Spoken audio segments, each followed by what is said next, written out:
하나님의 말씀은 룻기 1장 19절로 22절 말씀입니다. 우리 다 같이 한 목소리로 읽겠습니다. 이에 두 사람이 베들레헴까지 갔더라. 베들레헴에 이를 때 온 성을 그들로 말미암아 들며 이르기를 이가 나옴이냐 하는지라. 나오미가 그들에게 이르되 나를 나옴이라 부르지 말고 나를 마라라 부르라. 이는 전능자가 나를 심히 그렇게 하셨음이니라. 내가 풍족하게 나갔더니 여호와께서 내게 비어 돌아오게 하셨느니라. 여호와께서 나를 징벌하셨고 전능자가 나를 괴롭게 하셨거늘 너희가 나를 나옴이라 부르느냐 아니라. 나오미가 모압 지방에서 그의 며느리 모압 여인 룻과 함께 돌아왔는데 그들이 보리 추수 시작할 때에 베들레헴에 이르렀더라. 아멘. 성경의 전체 내용은 하나님의 구속사라고 이야기하지요. 하나님께서 사람을 창조하시고 범죄 타락한 인생들을 어떻게 구속하셨는가, 구원하셨는가, 그 내용이 성경 전체의 내용입니다. 구속사의 흐름을 성경은 담고 있다. 그래야 해서 주님 재림하실 때에 와 되어진다라고 이렇게 말씀을 하고 있습니다. 하나님의 구원 계획이 성경을 통하여서 쭉 이렇게 전개되어지는데 그 구원 계획을 이루어가는 방법은 뭐냐? 그 방법은 선교다. 믿습니까? 구원 계획을 이루어가는 방법을 전문적인 용어로는 선교다. 그래서 선교는 하나님께서 계획하셔서 예수 그리스도를 이 땅에 보내시고 주님 다시 오실 그때까지 하나님께서 직접 그 구원 계획을 섭리하시는 방편이 선교이다.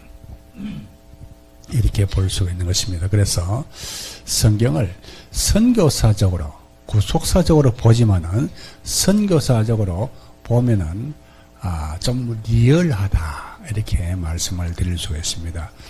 오늘은 사사시대의 선교사 이 제목을 잡는데 좀 어려웠습니다.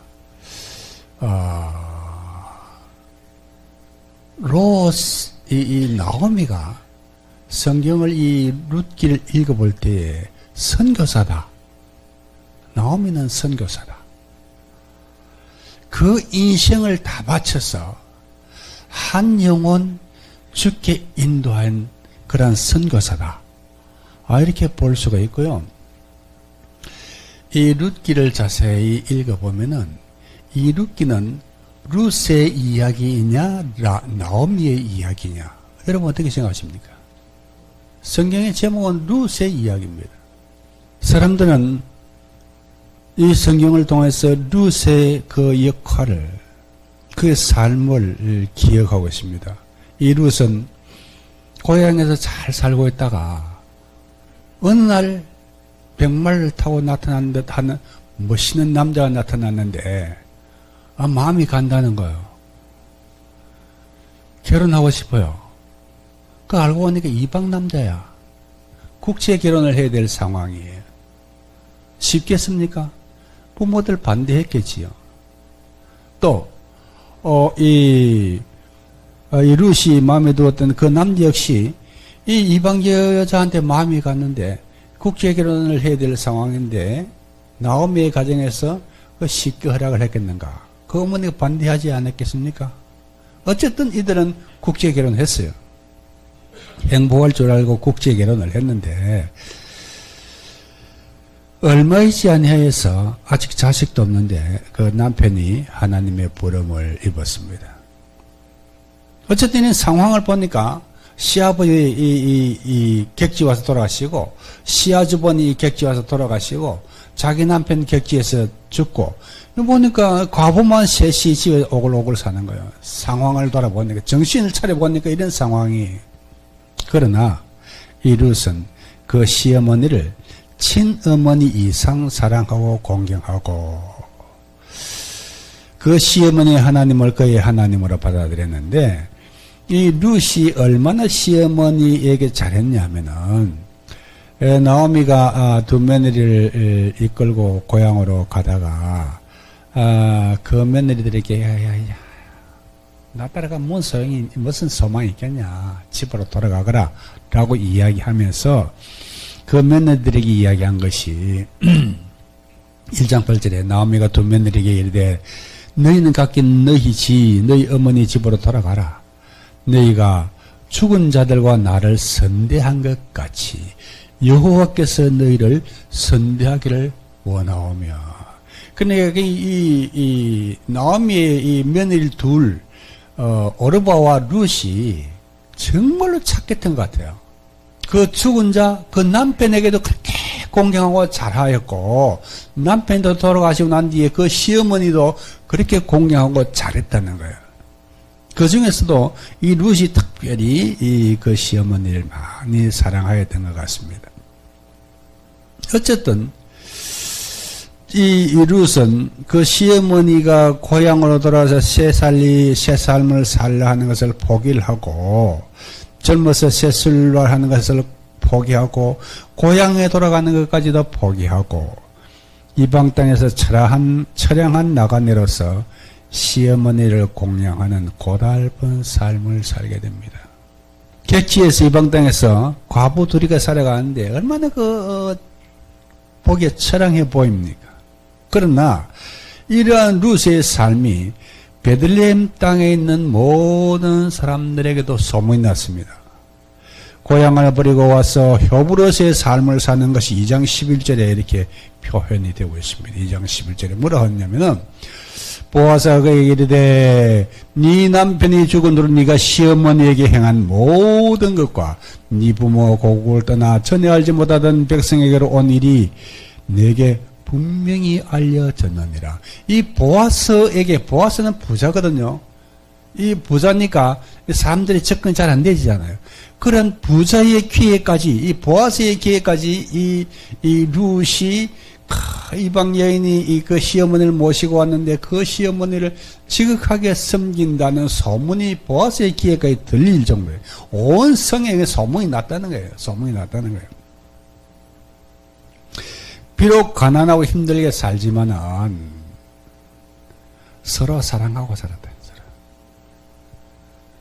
룻이 그 시어머니를 사랑하였는데 그 시어머니도 룻을 많이 사랑했겠지.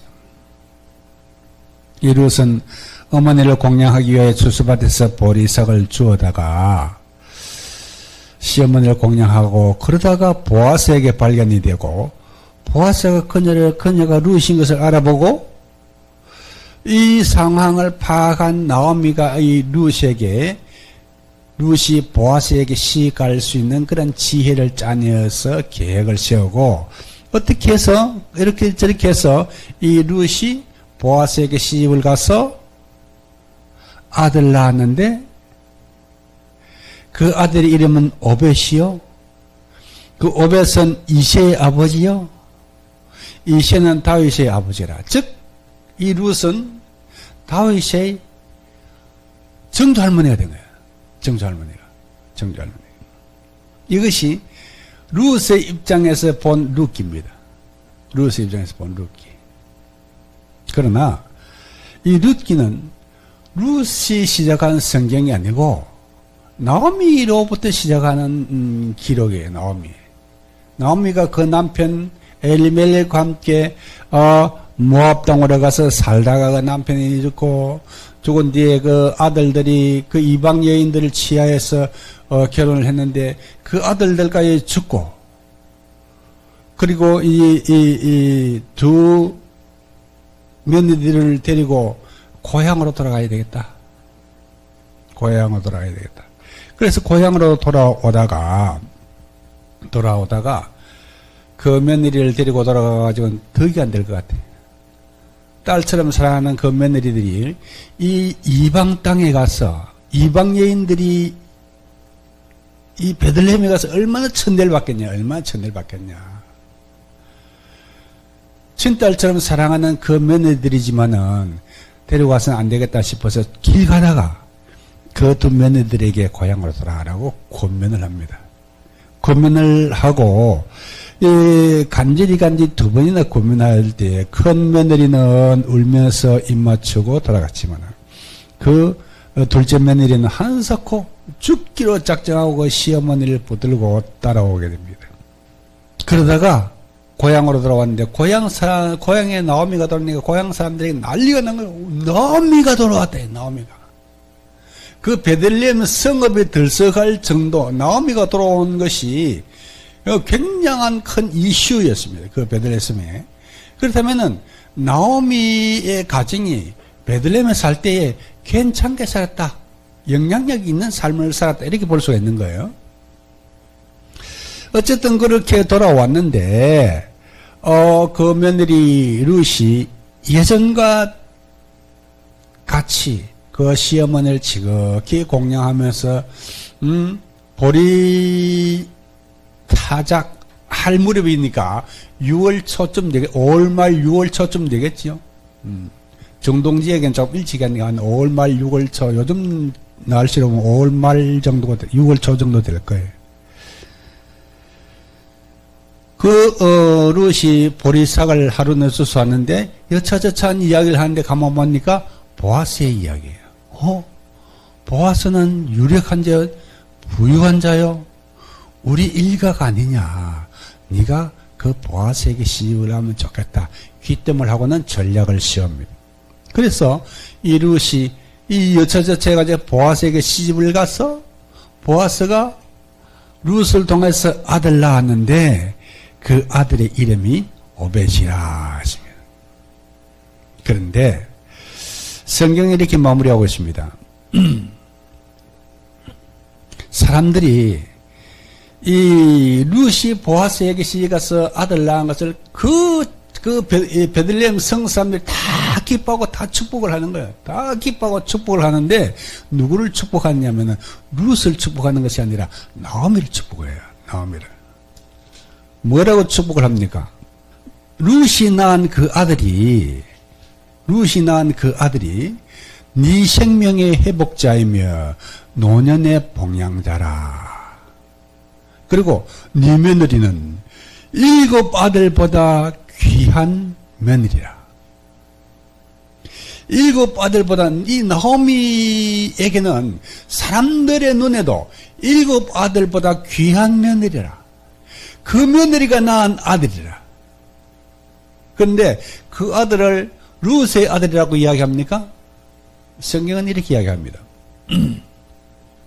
17절에 4장 17절 그 이웃 여인들이 그에게 이름을 지어주되 나오미에게 아들이 태어났다. 누구에게 아들이 태어났어요?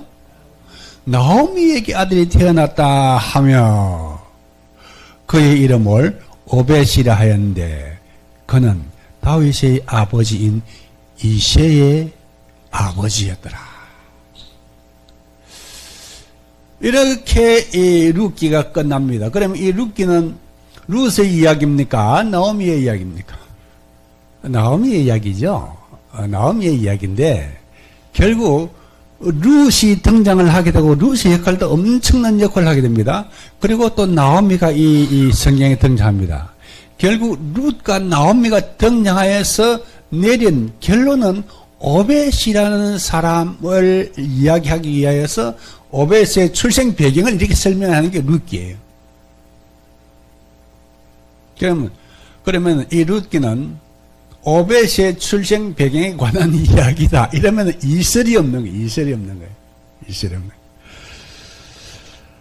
거예요. 그러면 이 나오미 인생에서 하나님께서 섭리하신 그 오묘한 그 섭리를 한번 살펴보겠습니다. 나오미의 인생은 여호와께서 인도하셨다는 것을 우리는 믿어야 합니다. 사람들은 이렇게 이야기합니다. 나오미의 인생이 정말로 기구하지요. 그 부유하게 잘 살다가 너무너무 흉년이 들어서 모압 땅으로 이사를 갔는데 거기서 남편 죽고 2 아들 죽었습니다. 보통 성경 해석자들은 이렇게 해석하지요. 베들레헴을 떠나서 모압 땅으로 가서 이와 같은 낭패를 당하였다. 되게 그렇게들 이해하지 않습니까? 베들레헴을 떠나서 왜 모압을 가느냐? 왜 모압 땅을 가느냐? 그렇기 때문에 아들이 죽고 남편이 죽고 두 아들이 죽었지 않느냐? 이렇게 성경을 해석을 하면은 하나님은 무서운 하나님, 무자비한 하나님. 아니 베들레헴에 양식이 없어서 모압 땅으로 갔어요. 한국에 살다가 미국에 이민 갔어요. 갔는데 모압 땅으로 했으니까 이거 죽어야 된다. 이건 아니지 않냐? 아니지 않냐? 모압 백성들은 저주받을 백성입니까? 모압 여인 중에 하나님을 나의 구조로 영접한 룻은 하나님의 백성이 되었습니다. 만약에 나오미의 가정이 모압 땅으로 내려갔기 때문에 이와 같은 저주라고 표현하는 불행을 당하였다면은 성경은 이렇게 기록이 되어야 됩니다. 적어도 1절 앞에 이런 내용이 있어야 됩니다. 베들레헴의 나오미라는 여인이 그 남편과 함께 살았는데 그녀가 고향을 떠나 모압으로 가고자 하나 하나님께서 그의 길을 허락지 아니하셨으나 나오미의 가정은 가던 길을 멈추지 아니하였더라. 이런 첩두어가 붙는다면은 아까 이야기한 그 성경 해석이 맞는 거야. 하나님의 명령을 어기고 그 땅을 갔다는 거야. 그럼 거기에 대한 응당한 징벌을 받아 이렇게 해석이 되어지겠지요만은 성경에는 그렇게 표현이 되어 있지 않잖아요. 그렇다면은 나오미가 모압 땅으로 간 것은 하나님의 오묘한 섭리 가운데에서 이루어진 사실인 줄을 믿으시길 바랍니다. 그래서 성경은 이렇게 이야기합니다. 사람이 마음으로 자기의 길을 계획할지라도 그 걸음을 인도하시는 분은 누구시라고요? 여호와시라. 나오미의 그 인생, 그 기구한 인생이 하나님께서 나오미를 특별히 나오미와 그 가정을 쓰시려고 나오미를 당신의 구속사적인 그 관점에서 특별하게 쓰시려고 나오미를 그 땅에 보냈었다.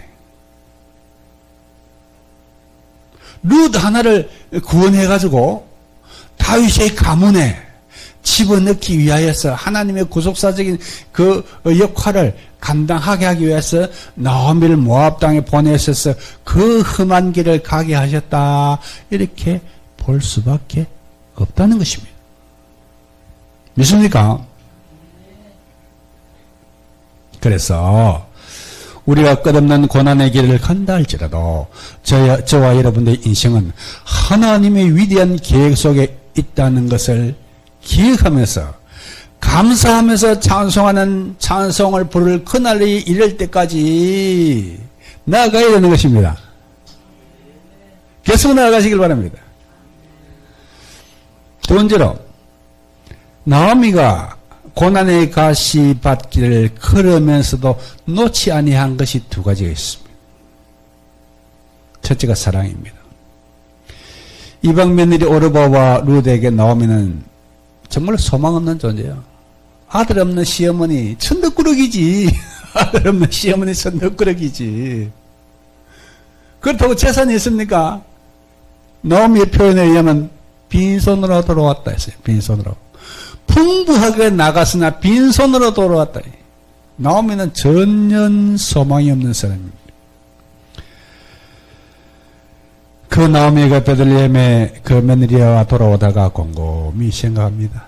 친딸보다 더 사랑스럽고 귀한 며느리를 베들레헴 며느리와 함께 살고 싶은 마음이 간절하지만은 길을 가다가 아무리 생각하여도 이들과 함께 고향으로 돌아가는 것이 사람의 도리가 아니라 며느리들에게 고향으로 돌아와서 새로운 삶을 살도록 권하는 것이 사랑이라. 그 며느리들 향한 사랑이라. 아픈 가슴 감추고 그들에게 고향으로 돌아가라 말합니다. 내 딸들아, 내 딸들아. 이 나오미가 그 며느리들을 불러서 한 이야기입니다. 내 딸들아, 내 딸들아. 너희들이 어찌하여 나와 함께 이방 땅으로 가고자 하느냐. 고향으로 돌아가라. 아직 젊으니, 아직 너희들이 젊으니 좋은 사람 만나서 좋은 가정 이루어서 행복하게 살거라. 마음껏 축복을 합니다. 이 나오미의 가정에 이 세 가부가 살아가는 동안에 서로가 지극히 사랑하였다. 그 며느리들은 어머니를, 시어머니를 친어머니 이상으로 사랑한 것이 성경에 나타나고 있어요. 그리고 그 시어머니도 그 배아파 낳지 아니한 그 며느리들을 친딸처럼 사랑하기 위해서 얼마나 사랑했겠습니까?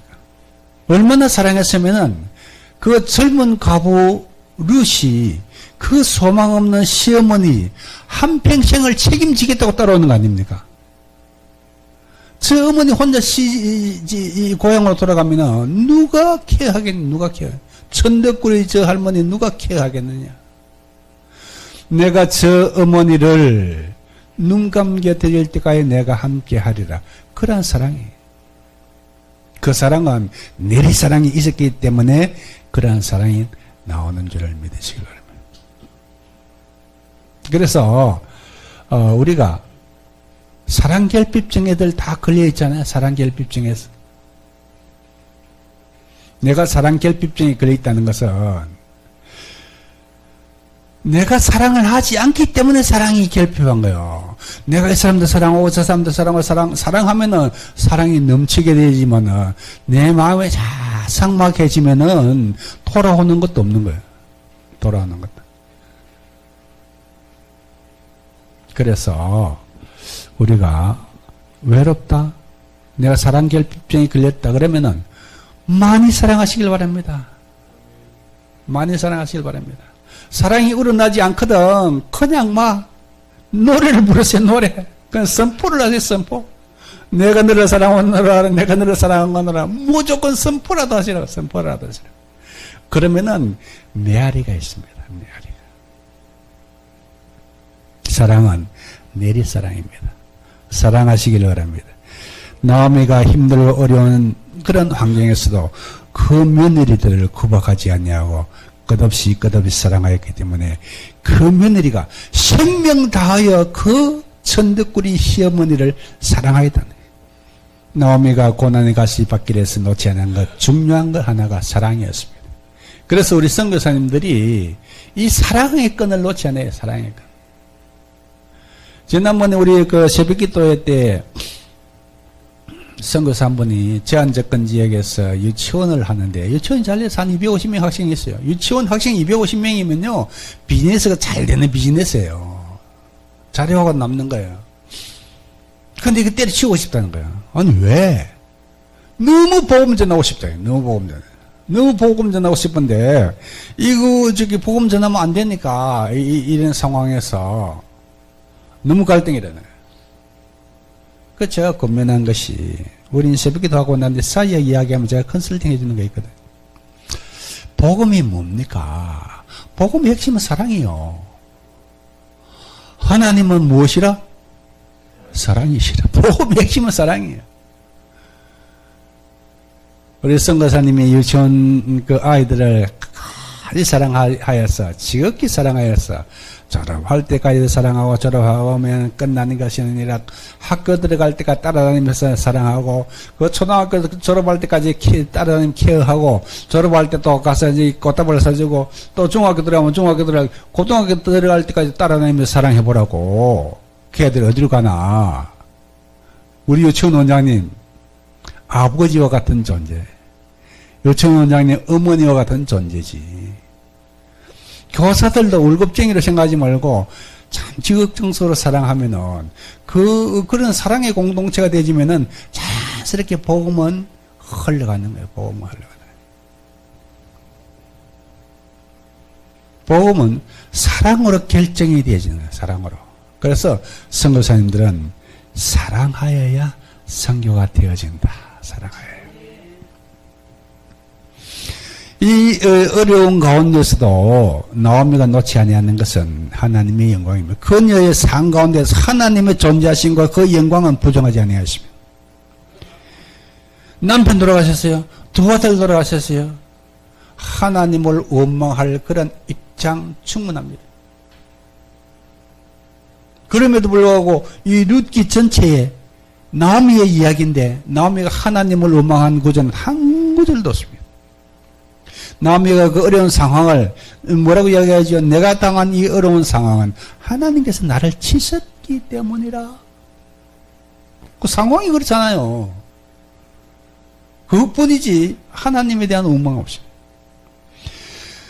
나오미가 그 삶 가운데서 하나님의 영광과 하나님 앞에서 삶을 살았기에 그 룻이 나오미의 하나님을 자기 하나님으로 받아들여야 된 것입니다. 이것이 성교가 아니겠습니까, 여러분? 이것이 성교가 아니겠습니까? 아무리 어렵고 힘든 상황 가운데서도 그 나오미의 삶 가운데에 룻이 볼 때에 하나님이 계시더라는 거예요. 나오미의 삶 가운데 하나님이 계시더라는 거예요. 그러니까 룻이 나오미와 그 나오미가 생기는 하나님을 떠나는 일, 죽는 일 외에는 떠날 일이 없습니다. 라고 고백을 하면서 그 나오미를 붙쫓았다. 이렇게 해서 붙쫓았다.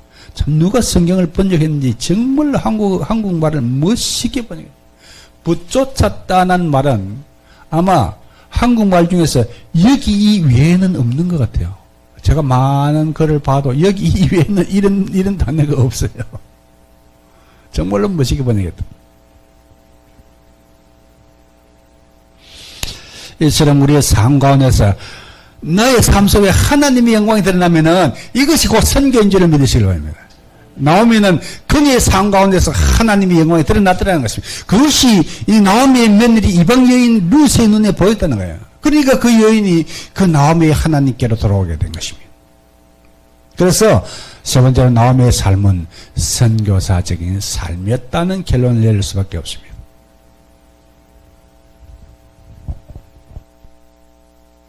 나오미의 삶이 힘들고 어려웠지만은 하나님의 구속사의 그 중심에 두시려고 나오미를 하나님께서 그렇게 쓰셨다. 그래서 하나님께 나오미를 모압으로 인도하셨고 그 모압의 땅에서 비록 나오미가 남편과 두 아들을 잃었을지라도 그 과정을 통해서 하나님께서는 나오미의 가정에 룻을 집어넣으시고 나오미의 삶을 통해서 룻의 마음속에 하나님의 사랑을 불어넣으시고 나오미는 그녀의 일생을 들여서 그녀의 삶을 다 들여서 한 영혼을 지키러 인도한 것입니다. 요즘 우리 새벽에 선교사님들의 그 이야기를 들으면서 일본 선교사를 참 힘들다고 이야기해요. 옛날부터 일본 선교 힘들다고들 하지요. 제가 이야기했습니다. 힘듭니다. 정말 일본 선교는 선교사의 피를 말리는 선교지가 일본 선교예요.